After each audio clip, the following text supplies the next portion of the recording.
슬기로운 라디오 생활 이번 시간은 과학 이슈 시간입니다. 이제는 과학이 일상인 시대, 우리의 일상을 더 풍요롭게 해주는 과학. 우리에겐 과학이 있다, 과학이 IT다.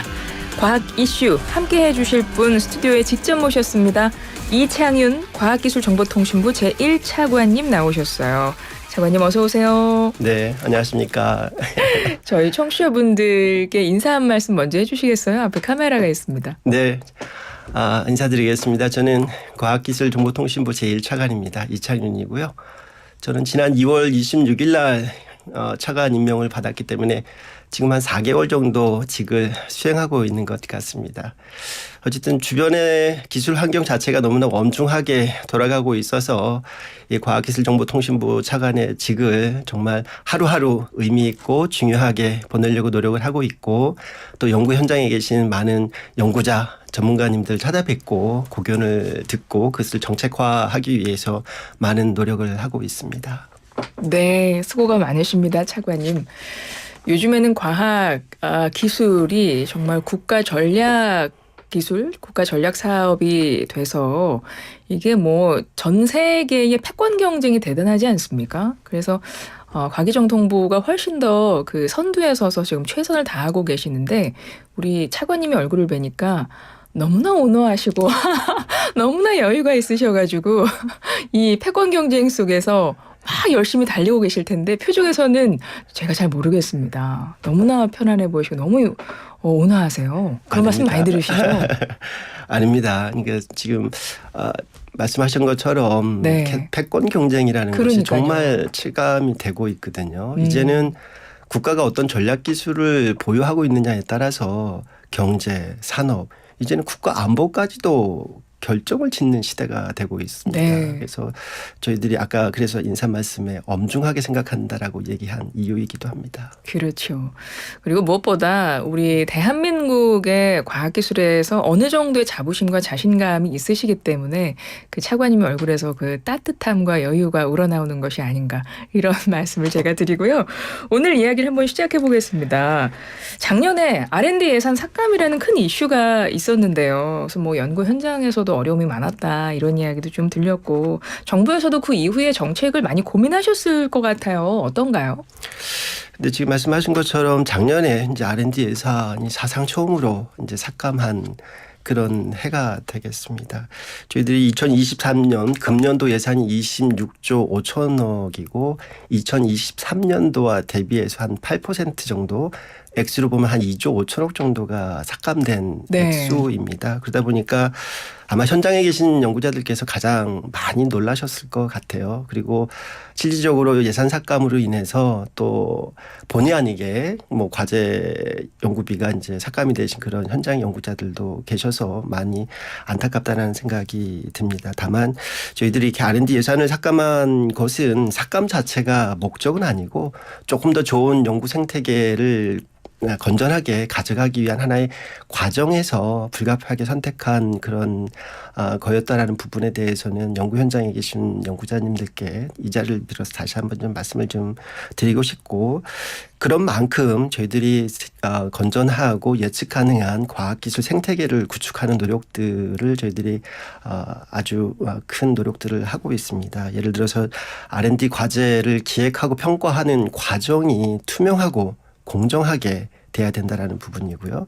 또 최근에는 기술 환경 변화 자체가 아주 급박하게 일어나기 때문에 필요한 기술을 개발하는 사업을 기획하고 예산을 편성하고 하는 절차가 너무 오래 걸립니다. 그래서 이런 절차도 좀 신속하게 예산 편성 절차를 개선하는 노력도 했었고요.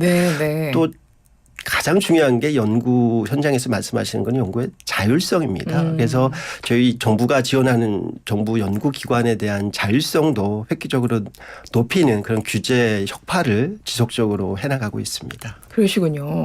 진짜요. 이 기술의 이 발전 속도가 굉장히 빠르다 보니까 저 같은 경우도 스마트폰이 너무 빨리 나오지 않습니까? 새로운 게 나오면 바로바로 이거를 익숙하게 잘 안 됩니다. 저도 이런데 직접 현장에서 이런 정말 대단한 국가기술들의 이 속도전에도 엄청 큰 신경을 쓰시겠구나. 거기서 행정적인 절차도 굉장히 중요하네요. 정말 말씀 듣고 보니까요. 최근에 국가과학기술자문회의에서 내년도 주요 R&D 사업에 대한 예산 배분 조정안 편성했다고 들었는데요. 최대 규모라고 전해지고 있습니다. 증액 규모에 대한 관심이 좀 커지는 것 같아요. 어떤가요? 네, 저희들이 엊그저께 발표한 주요 R&D 예산은 그러니까 이렇게 보시면 됩니다. 정부 R&D 예산이 크게 주요 R&D와 일반 R&D로 구별이 되고요. 네. 주요 R&D는 과학기술정보통신부에서 배분안을 짜고요. 일반 R&D는 기획재정부에서 편성을 하는 이렇게 두 가지 예산으로 분류가 되고 있고 네. 엊그저께 발표된 거는 과기정통부에서 배분하는 주요 R&D 예산이 되겠습니다. 그래서 저희 주요 R&D 예산만 놓고 보면 내년도 예산이 24조 8천억이 돼서 금년도 2024년도보다는 저희들이 한 3조 정도 13.2% 정도 증액이 되는 거고요. 네. 그리고 아까 모두에 말씀드렸었던 2023년도 예산이 삭감이 됐었다라고 네, 하기 네. 전에 기준으로 2023년도 기준으로 보면 한 1,000억 원 이상이 주요 R&D에서 증액이 된 것이라서 추후로 이제 기재부에서 편성을 하게 될 R&D, 일반 R&D까지 포함해서 저희들이 그 규모를 지금 특정해서 말씀드릴 수는 없습니다만은 어쨌든 저희들이 최대한 많이 편성하기 위한 노력들을 경주하고 있다라는 말씀을 드립니다. 예산 확보를 위한 노력이 상당히 중요할 것 같은데요. 이 부분은 어떻게 준비하고 계세요? 그래서 저희들이 예산 확대를 한다고 하더라도 네. 저희들이 작년에 예산 삭감을 했었던 그런 여러 가지 목적, 그러니까 예를 들어서 건전하고 예측 가능한 그런 생태계 제도적인 개선과 함께 정부의 R&D 예산의 내용적인 부분을 저희들이 많이 효율적으로 개선하고 있다라는 부분들을 좀 말씀을 좀 드려야 될 것 같습니다. 네. 정부 R&D는 투자해야 되는 목적성이 있죠. 민간 기업에서 투자하는 R&D 예산과는 다른 목적성을 가져야 될 겁니다. 그래서 혁신적인 어떤 R&D, 도전 중요하고요. 실패해도 저희들이 용납할 수 있는 그런 도전적인 R&D 쪽에 저희들이 많은 액수를 편성을 하고 있고 네. 또 새로운 산업 생태계를 만들어가는 게임 체인저라고 불리는 AI, 양자, 그다음에 첨단 바이오 이런 어떤 국가 전략 기술 부분에 대한 예산 배분도 저희들이 최대한 많이 배분하려고 노력을 했고 또 많은 연구자께서 관심을 가지고 계시는 기초과학 연구에 대한 네네. 연구비도 작년보다는 저희들이 한 3천억 원 이상 저희들이 확대해서 배정을 한 상황이기 때문에 아마 구체적으로 이 예산 액수가 연구자님들께 전달이 될 때쯤 되면 아마 연구자님들께서 기대해 보실만 하겠다라는 그런 말씀을 좀 드리고 싶습니다. 그렇군요. 근데 R&D 예산 삭감으로 가장 걱정이 컸던 부분은 이공계 인재가 더 줄어들지 않을까 이 부분이었던 것 같거든요. 이 부분은 어떻게 보세요?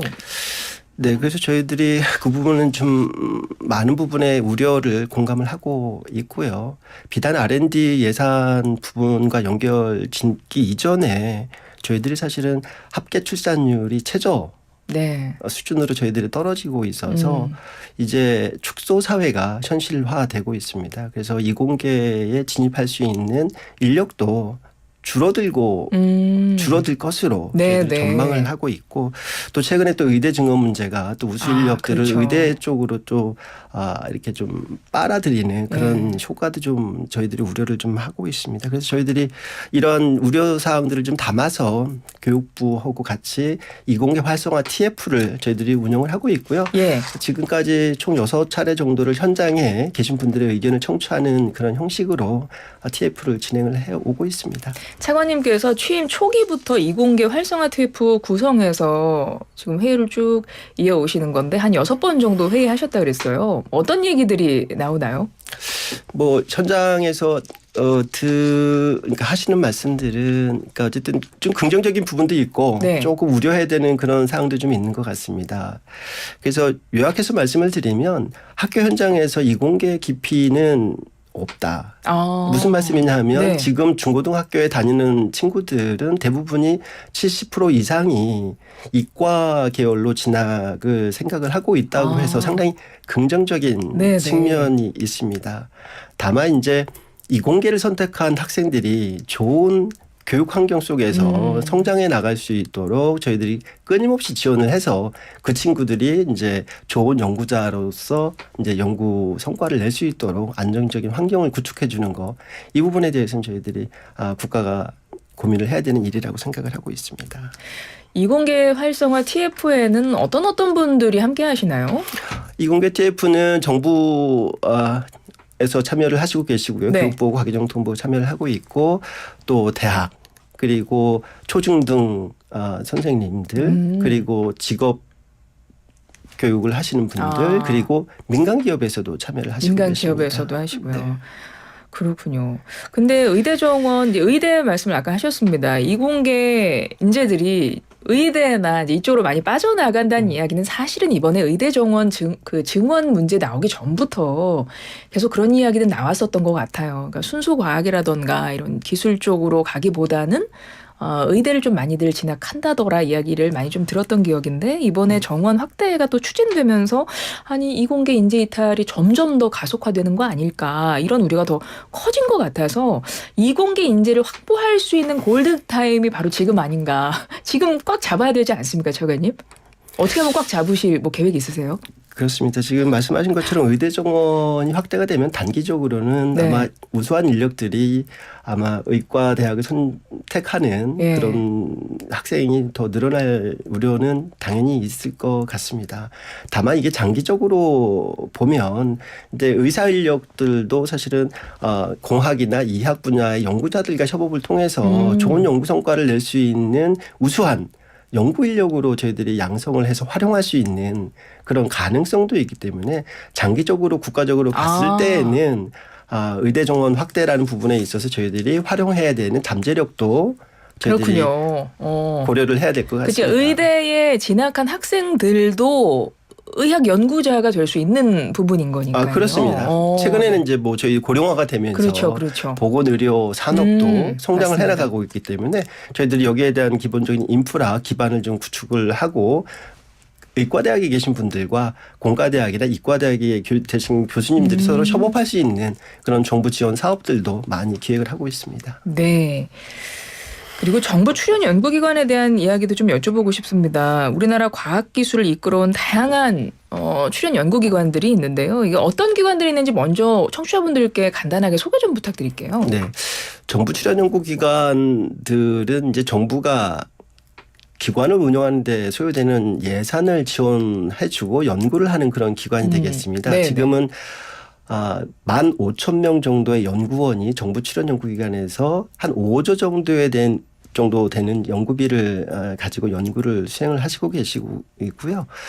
1966년도에 저희들이 키스트 한국 과학기술연구원이라는 기관이 최초로 설립된 정부 출연 연구기관입니다. 그래서 미국의 원조로 저희들이 정부 출연 연구기관의 효시인 키스트를 설립을 했고요. 1970년도에 들어서면서 저희들이 산업입국이라는 어떤 정책적인 목표를 달성하기 위해서 정보통신, 화학, 기계, 재료, 원자력, 핵융합, 이런 어떤 산업 분야별 전문 연구기관들을 저희들이 만들기 시작을 했던 거죠.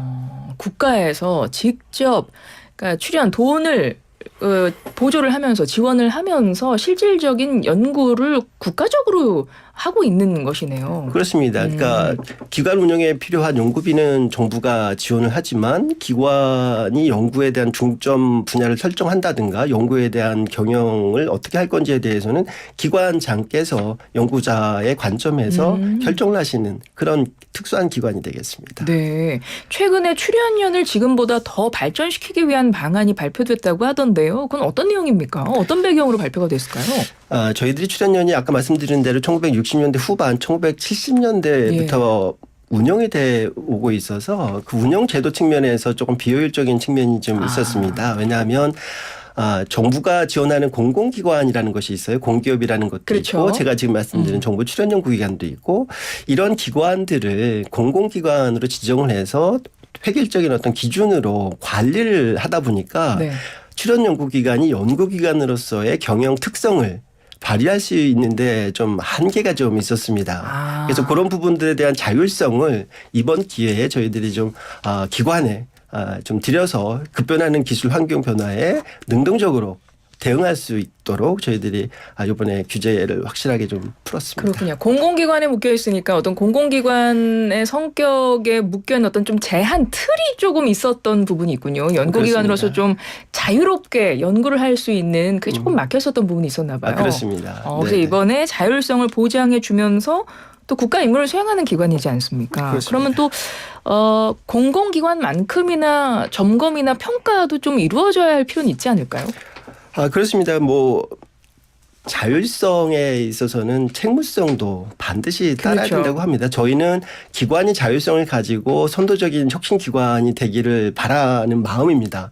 다만 이런 것들이 현장에서 운영이 되는 과정에서 혹시 방만하게 운영이 될 수 있는 그런 우려사항이 있다고 한다면 네. 사전에 저희들이 그렇죠. 기관과 정부가 같이 점검을 하고 좋은 방향으로 자율성이 발휘가 되고 이런 것들이 기관이 발전하는데 밑거름이 될 수 있도록 저희들이 좀 해나갈 생각으로 있습니다. 알겠습니다. 정말 많은 것들을 준비해 주고 계신데요. 워낙 R&D 예산이 많이 줄었다더라. 그러니까 이 인상만 너무 강하게 좀 남아있는 측면이 있는 것 같아요. 그래서 좀 우려를 하셨던 것 같은데요. 우리 국민들께 끝으로 한 말씀 해주실까요? 그렇습니다. 이제 국민 여러분, 과학기술은 우리 모두의 미래를 위한 투자라고 생각을 합니다. 그래서 국민 여러분들께서 마련해 주신 세금으로 한 푼이라도 저희들이 허투루 쓰이는 돈이 없이 미래를 위해서 투자가 될 수 있도록 정부에서 고민을 하고 있다라는 말씀을 좀 드리고요. 또 국민 여러분들께서 모르시는 현장에서 많은 연구자들이 좋은 성과를 만들기 위해서 노력을 하시고 계신 분들이 많다라는 부분을 좀 꼭 좀 알아주셨으면 좋겠고, 어쨌든 성과로서 국민 여러분께 돌려드릴 수 있도록 연구자와 정부가 함께 하겠습니다.